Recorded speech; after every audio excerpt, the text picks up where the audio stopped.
അസ്സലാമലൈക്കും. അച്ചൂസ് ടൈമിൻ്റെ പുതിയൊരു വീഡിയോയിലേക്ക് എല്ലാവർക്കും സ്വാഗതം. ഇന്ന് നമ്മൾ വളരെ പെട്ടെന്ന് തയ്യാറാക്കിയെടുക്കാൻ പറ്റിയിട്ടുള്ള നല്ല ടേസ്റ്റി ആയിട്ടുള്ളൊരു 4 മണി പലഹാരത്തിൻ്റെ റെസിപ്പിയാണ് കാണിക്കുന്നത്. തിരുളപത്തിൽ, ഏലാഞ്ചി, ലവ് ലെറ്റർ എന്നൊക്കെ പേരുള്ള ഇത് ഞങ്ങൾ പറയുന്നത് തിരുളപത്തിൽ എന്നാണ്. അപ്പോൾ ഇതെങ്ങനെയാണ് തയ്യാറാക്കുന്നതെന്ന് കാണാം. ഇതിന് വേണ്ടിയിട്ട് നമ്മൾ ആദ്യം ആ ഒരു തിരുളപത്തിൻ്റെ ദോശ ഉണ്ടാക്കിയെടുക്കണം. അതിനായിട്ട് മിക്സിയുടെ ജാറിലോട്ട് ഒരു കോഴിമുട്ട പൊട്ടിച്ചൊഴിച്ച് കൊടുക്കുന്നുണ്ട്. ഇനി ഇതിലോട്ട് 1 കപ്പ് മൈദപ്പൊടിയും നല്ലൊരു കളറ് നമ്മുടെ ആ ഒരു തിരുളപത്തിന് കിട്ടാനായിട്ട് കുറച്ച് മഞ്ഞൾപ്പൊടി ചേർക്കുന്നുണ്ട്. പിന്നെ ആവശ്യത്തിനുള്ള ഉപ്പും ചേർത്തിട്ട് വെള്ളം ഒഴിച്ചിട്ട് ഇത് നല്ലോണം ഒന്നങ്ങ് അടിച്ചെടുക്കുക. നമ്മുടെ ദോശയുടെ ഒക്കെ ബാറ്റർ ഉണ്ടല്ലോ, ആ ഒരു പരുവത്തിൽ വേണം ഇത് അടിച്ചെടുക്കാൻ. മൈദയുടെ ബാറ്റർ ഇവിടെ റെഡിയാക്കി എടുത്തിട്ടുണ്ട്. ഇനി ഇതൊരു പാത്രത്തിലോട്ട് ഒഴിച്ചു കൊടുക്കുക. കണ്ടില്ലേ, ഈ ഒരു കൺസിസ്റ്റൻസിയിൽ വേണം നമ്മളിത് ഉണ്ടാക്കിയെടുക്കാൻ. നല്ല കട്ടിയായി പോവരുത്, തീരെ ലൂസും ആയി പോവരുത്. ഇനി ഇത് ഓരോ തവി വീതം ചൂടായ ദോശക്കല്ലിൽ ഒഴിച്ചിട്ട് നമ്മൾ ദോശയൊക്കെ ചുടുന്നത് പോലെ തന്നെ ചുറ്റിച്ചെടുക്കുക. പിന്നെ ദോശക്കല്ലിൽ നമ്മൾ എണ്ണയൊന്നും ആക്കി കൊടുക്കരുത്. എണ്ണ ആക്കിയാൽ ഇത് കറക്റ്റായിട്ട് നമുക്ക് സ്മൂത്തായിട്ട് ഇതുപോലെ ചുറ്റിച്ചെടുക്കാൻ പറ്റില്ല. ഇനി ഇത് ചുടുന്ന സമയത്ത് തീരെ തിന്നായിട്ട് വേണം നമ്മൾ ഇത് ചുറ്റിച്ചെടുക്കാൻ. അതുകൊണ്ടാണ് ഇതിന് തിരുളപത്തിൽ നിന്ന് പേര് കൊടുക്കുന്നത്. നല്ല കട്ടിയായി പോവരുത്.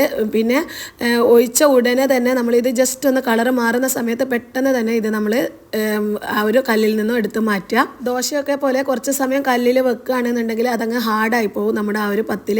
അപ്പോൾ നമുക്ക് ഫില്ലിങ് വെച്ചിട്ട് ഒട്ടി കിട്ടുമൊന്നുമില്ല. അത് റോൾ ചെയ്തെടുക്കുന്ന സമയത്ത് നന്നായിട്ട് ഒട്ടിപ്പിടിക്കില്ല. അപ്പോൾ ഇത് ഇട്ട ഉടനെ ഒന്നങ്ങ് കളറ് മാറിയാൽ മൈദയാണല്ലോ, ഓൾറെഡി പെട്ടെന്ന് വെന്ത് കിട്ടിക്കോളും. ഇത് ഉടനെ തന്നെ നമ്മൾ ഇതിൽ നിന്നും എടുത്ത് മാറ്റുക. ഇത് തിരിച്ചിട്ട് കൊടുക്കേണ്ട ആവശ്യമൊന്നുമില്ല. ഇതിങ്ങനെ തന്നെ ഒരു സൈഡായാൽ എടുത്ത് മാറ്റുക.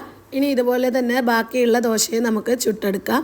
ഇനി തിരുളപത്തിലേക്ക് ആവശ്യമായിട്ടുള്ള ഫില്ലിങ് ഉണ്ടാക്കിയെടുക്കണം. അതിനായിട്ട് ഒരു പാനിൽ ചൂടായതിന് ശേഷം കുറച്ച് നെയ്യ് ഒഴിച്ച് കൊടുക്കുക.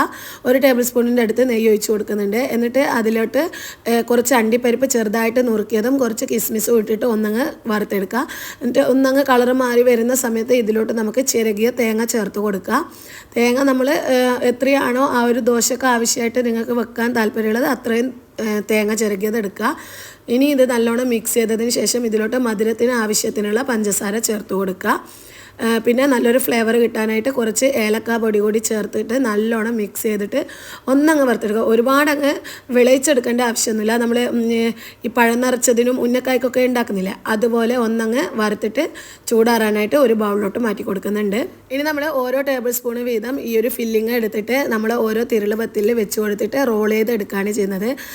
ഈ ഒരു തിരുളപത്തിൽ എടുക്കുന്ന സമയത്ത് അതിൻ്റെ പുറം ഭാഗം, അടിഭാഗം ഉണ്ടല്ലോ, ആ ഒരു ഭാഗത്താണ് നമ്മൾ ഫില്ലിങ് വെച്ച് കൊടുക്കുന്നത്. എന്നിട്ട് അതും സൈഡിലായിട്ട് വെച്ച് കൊടുക്കുക. സെൻറ്ററിൽ വെക്കാതെ സൈഡിൽ വെച്ചിട്ട് ഇത് നല്ല ടൈറ്റായിട്ട് ഇതുപോലെ റോൾ ചെയ്തെടുക്കുക. ഇത് നമ്മൾ വേറെ ഒന്നും വെച്ചിട്ടൊന്നും ഒട്ടിച്ചെടുക്കേണ്ട ആവശ്യമൊന്നുമില്ല. ഓൾറെഡി മൈദയുടെ ദോശയാണല്ലോ, അപ്പോൾ അത് ജസ്റ്റ് ഒന്നങ്ങ് പ്രസ് ചെയ്ത് കൊടുത്താൽ അത് നല്ല ടൈറ്റായിട്ട് അവിടെ ഒട്ടിക്കിട്ടിക്കോളും. ഇത്ര പണിയേ ഉള്ളൂ. വളരെ സിമ്പിളായിട്ട് കുറഞ്ഞ ഇൻഗ്രീഡിയൻസ് വെച്ചിട്ട് നല്ല ടേസ്റ്റിൽ ഉണ്ടാക്കിയെടുക്കാൻ പറ്റിയിട്ടുള്ളൊരു 4 മണി പലഹാരമാണ് ഈ ഒരു തിരുളപത്തിൽ. പിന്നെ ഓരോ നാട്ടിലും ഓരോ പേരായിരിക്കും ഇതിന് പറയുക. നിങ്ങളുടെയൊക്കെ നാട്ടിൽ എന്താണ് പറയാറെന്ന് കമൻറ്റിലൂടെ പറയാട്ടോ. കുട്ടികൾക്ക് സ്കൂളൊക്കെ കൊടുത്തു വിടാനും അവർ സ്കൂൾ വിട്ട് വരുന്ന സമയത്ത് കഴിക്കാൻ കൊടുക്കാനും ഒക്കെ പറ്റിയിട്ടുള്ളൊരു 4 മണി പലഹാരമാണ് ഈ ഒരു തിരുളപത്തിൽ. അപ്പോൾ ഉണ്ടാക്കി നോക്കുക. അധികം പേർക്കും അറിയാവുന്നൊരു റെസിപ്പി തന്നെയാണ്. അറിയാത്തവരുണ്ടെങ്കിൽ ഉണ്ടാക്കി നോക്കിയിട്ട് ഫീഡ്ബാക്ക്സ് അറിയിക്കുക.